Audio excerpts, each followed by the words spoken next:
Hello everyone and welcome back to the channel. And in this video, Gaz plays some Secret World Legends. This game was originally released back in 2012 and I played it quite a bit back then, many years ago. And despite the excellent cutscenes, atmospheric questing, I didn't progress far into it, and after my 30 days free trial I didn't continue. I came back a few times over the years, but I didn't stay. It didn't hold my interest. And except for the die-hard niche players, that's how it was for most of the player base. And what originally started off as a subscription-based model, they lost a lot of subscribers, and finally they swapped it to a buy once, play forever model.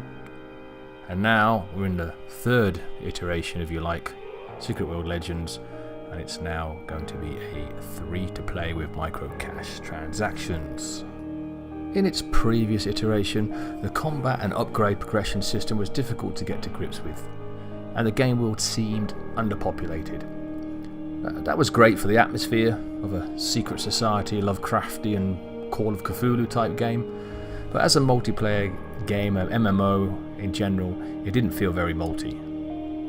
These are just my opinions of the early game back then.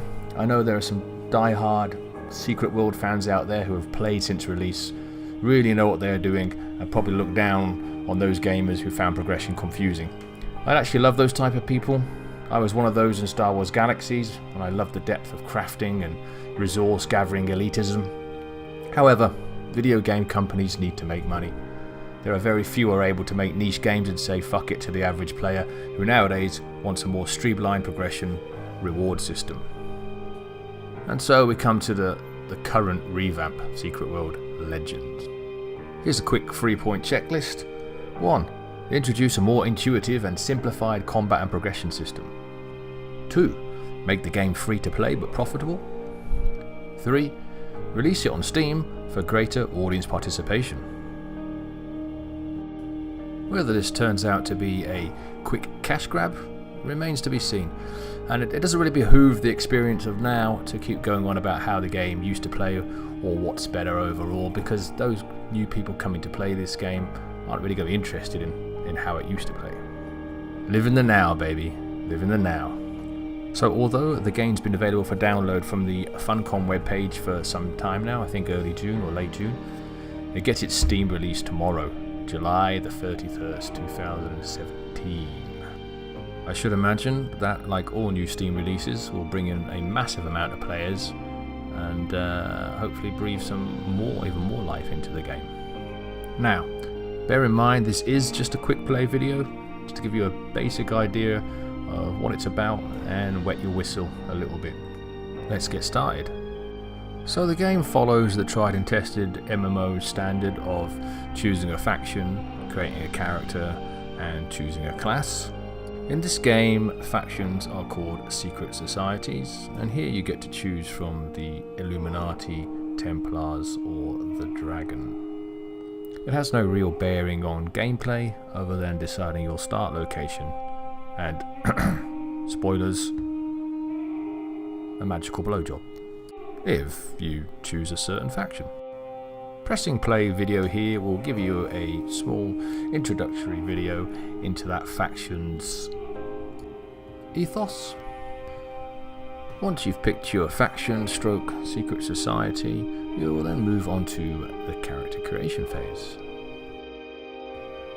Nothing really amazing here, but there are enough options so not everybody runs around looking exactly the same.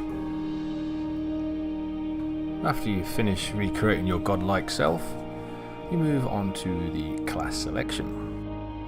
Now again, class selection is not a big deal breaker here. It basically just dictates what your 2 starting weapons are going to be. But you can unlock all weapons at some point further along in the game. So what you're really doing here is just looking what your primary and secondary weapons are going to be, which will be your left and your right mouse button. Real factor here to consider might be the ease or difficulty of the weapon mechanic, and bear in mind some weapons have backfire mechanics that will hurt or penalize you if not managed correctly. If you're worried about that and just want to play something simple, then I would suggest Trickster or Demolitionist to start with.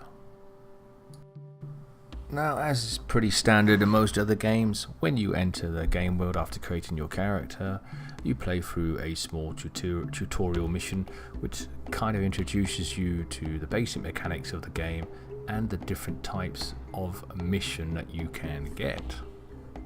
The types of missions are varied and it will involve you doing different things.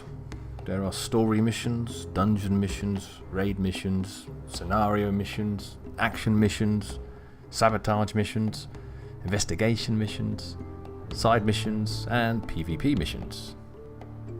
You will also be taken through your primary and secondary weapons, how they function, what the management gimmick, mechanic or capability is, and how to upgrade them.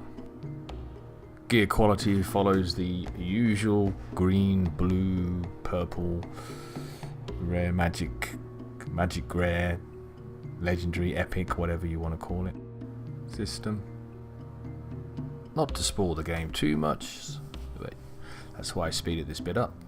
You'll go through this, you'll also be involved in some flashback scenes, eventually you will meet some representatives of your faction, and eventually you'll be sent out into the big wide world where you will do your best to follow the main quest line, and really, I've got to say, really good quests, really good cutscenes, very, very good atmosphere, and the game really starts to shine in that perspective.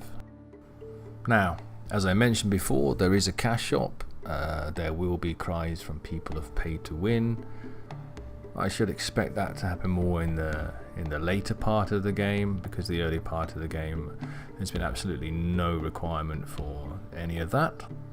So you've got absolutely nothing to lose by jumping in and downloading a free-to-play game which has excellent cutscenes in it. Yeah, the value I think is there right now, and if it turns out to be paid to win later, then okay, fair enough. But in the meantime, you can enjoy the quite involved storyline and a different game than most games out there. As I mentioned before, it releases on Steam tomorrow, July the 31st of 2017. So, go ahead, pick it up. Maybe I'll see you in there.